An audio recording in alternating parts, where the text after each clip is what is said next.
Today, we are diving into the science of building a better brain. And no, we're not talking about apps or fancy gadgets. We're talking about the actual, fundamental raw materials that power your child's development, specifically two powerhouse minerals, iron and zinc. So let me just start with this question. What if we've been looking in all the wrong places? We put so much focus on flashcards and external stimulation, but what if the most important construction project is happening inside, fueled by what's on their plate? And the speed at which this happens is, well, it's just mind-boggling. In those first 1,000 days, from conception to their second birthday, your child's brain is making over 1 million new neural connections. Not a day, not an hour, every single second. This is a once-in-a-lifetime construction boom, and it absolutely demands the right building materials on site, day in and day out. So here's our game plan. First, we'll talk about that critical 1,000-day window. Then we'll meet our two star players, iron and zinc. After that, we'll get into the subtle but really serious signs of deficiency.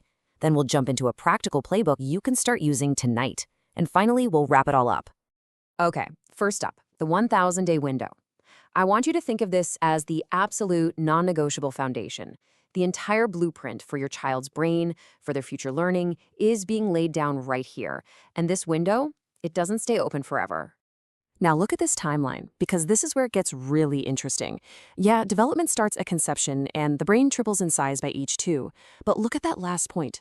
The peak demand for minerals like iron and zinc is between 6 and 24 months, and that is not a coincidence. It's happening precisely when a baby's iron stores from birth start to dwindle, right as they're learning to eat solids. Their nutritional needs just go through the roof. So what are these crucial building materials?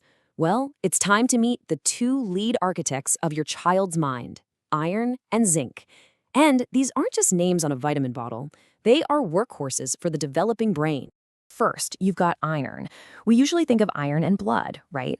But in the brain, its job is all about speed. Iron is critical for making something called myelin. The best way to think of it is like the rubber coating on an electrical wire. Good myelin means brain signals travel super fast and efficiently. It's the difference between streaming a video in perfect 4K versus one that's constantly buffering. Without enough iron, those signals are sluggish, which can look like a child having a hard time focusing. And then you've got its partner, zinc. Zinc is the master regulator. So if iron is building the high-speed internet cables, zinc is building the computers and connecting them to the network. It's essential for creating brand new brain cells, that's neurogenesis, and for what we call synaptic plasticity. And that's just a fancy way of saying learning. It's how the brain strengthens the connections it uses and gets rid of the ones it doesn't. A shortage here can affect everything from memory to a child's natural curiosity about the world. Now, this is so important. They do not work alone. This is one of the biggest misunderstandings out there. You could be serving all the iron-rich foods in the world, but if there's no vitamin C alongside it, the body really struggles to absorb it, especially from plants. And get this, the brain has this super selective gatekeeper, the blood-brain barrier. And guess what you need to get the iron past that gatekeeper? Yep, zinc. They are a team, 100%. Which brings us to a really big problem. These deficiencies can be silent. They don't always scream for attention. In fact, the signs are so easy to mistake for just normal toddler life. But there are clues, physical clues you can look for. From a professional standpoint, we look for things like unusually pale skin. A good place to check is inside the lower eyelid. Brittle nails that just seem to break all the time. Or maybe they're catching every single cold that goes around. That could point to zinc. A really specific one is called pica. It's a craving to eat non-food things like ice, dirt, or even chalk. And just trust your gut. If your child seems way more tired than usual, or if you feel like their language or motor skills have kind of hit a wall, those are definitely red flags. And this quote just hits the nail on the head, doesn't it? It perfectly explains the danger here. We're so quick to put labels on things. A kid who's exhausted from low iron, oh, he's just tired. A child who can't focus because of a zinc deficiency, she's just an active kid. The symptoms can hide in plain sight, but the impact underneath it all is absolutely real. And here is exactly why catching this early is so critical.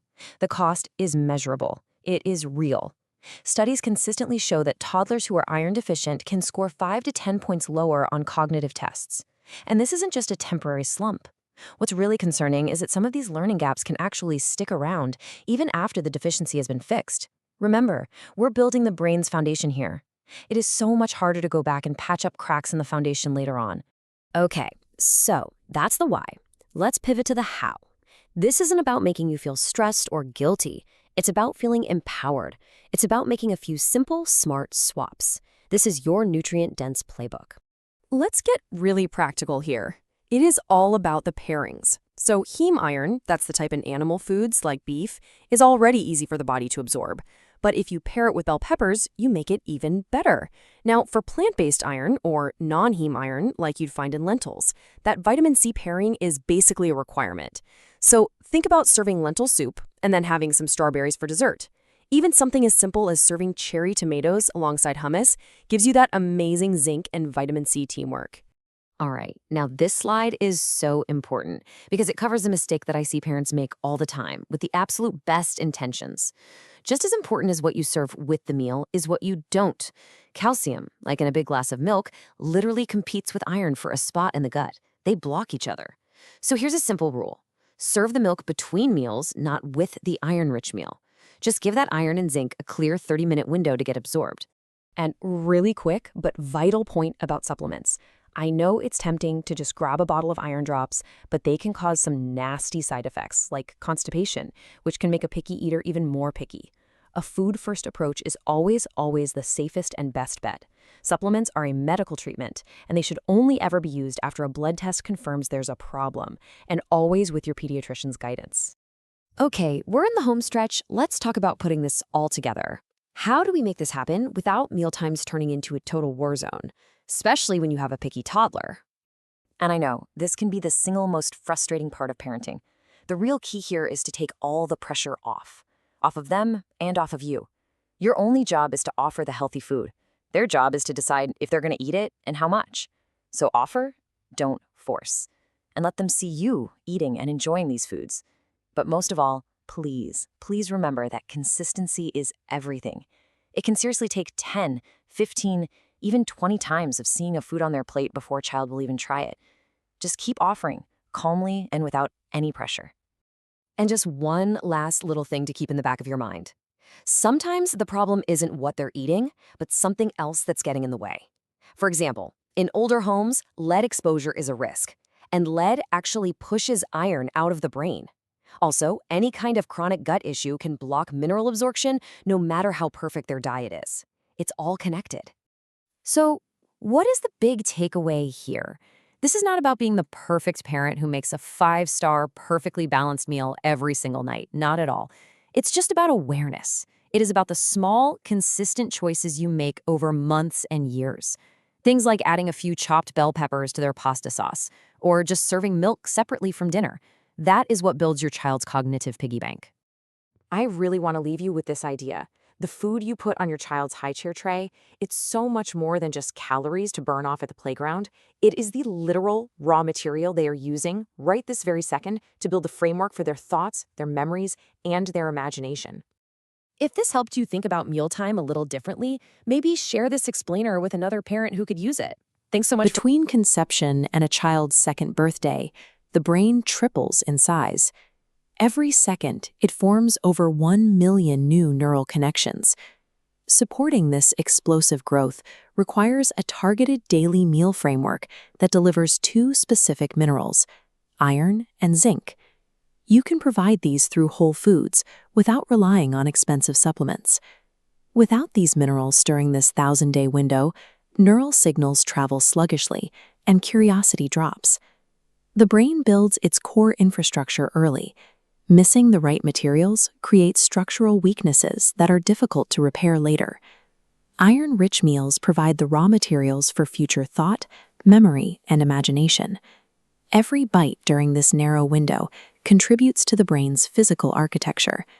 Iron serves as the biological backbone of myelin. Myelin is the fatty protective sheath that insulates neural pathways. This diagram of 2 neural pathways shows how myelin functions. The top pathway has a thick protective coating, allowing the signal to move fast. The bottom pathway lacks that insulation, resulting in a slow, stuttering signal. Toddlers with iron deficiency anemia often score lower on cognitive tests because their processing speed dips. Zinc acts as the master regulator. At the end of the pathway, zinc drives neurogenesis, the birth of new brain cells. This cellular growth is concentrated in the hippocampus, which serves as the brain's memory center. Without adequate zinc, the brain loses synaptic plasticity, or the ability to strengthen connections through experience.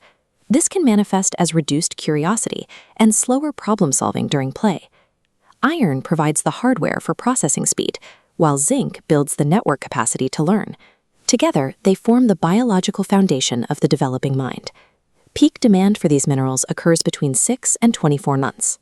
This is exactly when breast milk alone becomes insufficient, and many toddlers enter a picky eating phase, rejecting meat or beans. Parents can look for specific physical indicators. On the left is a healthy pink fingernail. On the right, the nail is brittle and ridged, which is a sign of mineral deficiency. Other symptoms include unusually pale skin and frequent infections, as zinc is required for immunity. Behavioral red flags include developmental plateaus in language or motor skills and excessive fatigue during play. You should also watch for pica, a condition where a child craves non-food items like dirt or paper, which is often linked to iron deficiency. Do not turn to supplements without a pediatrician's guidance. Iron supplements can cause gut irritation and constipation, which may worsen picky eating. A blood test is the only way to safely diagnose a deficiency. Structural damage often occurs before symptoms become visible. Proactive prevention through a nutrient-dense diet is the most reliable strategy to support healthy development. Nutrients work as a team. Iron absorption depends on your child's zinc status, and plant-based iron requires vitamin C to be absorbed. An ideal meal combination is ground beef mixed into a vitamin C-rich tomato sauce. The heme iron found in beef is absorbed 2 to 3 times better than iron from plant sources. To improve the absorption of non-heme iron from plants, pair lentils or spinach with diced bell peppers or a squeeze of lemon. For zinc, you can sprinkle ground pumpkin seeds over oatmeal or offer small amounts of liver pâté on toast. A brain-optimizing diet relies on the strategic pairing of basic whole ingredients to maximize the nutrients your child actually absorbs. This diagram shows a common mealtime mistake. A calcium molecule from a glass of milk is physically blocking a smaller iron molecule from entering the cell. Because calcium competes for absorption, avoid serving milk alongside iron-rich meals. Other blockers include tannins in tea and phytates in whole grains. You can reduce the effect of phytates by soaking or sprouting grains before you cook them. Environmental factors also play a role. Lead exposure from older homes can displace iron in the brain and mimic the symptoms of deficiency. The brain is resilient, and catching gaps before age 3 allows for recovery. A consistent focus on iron and zinc, one meal at a time, provides the steady supply of minerals needed for development. While nutrients build the biological foundation, it is responsive caregiving and play that construct the actual mind. If you found these science-rooted insights helpful, like this video and share it with other parents. Subscribe to Genius Parenting and hit the bell icon for more on how every meal helps build a child's future.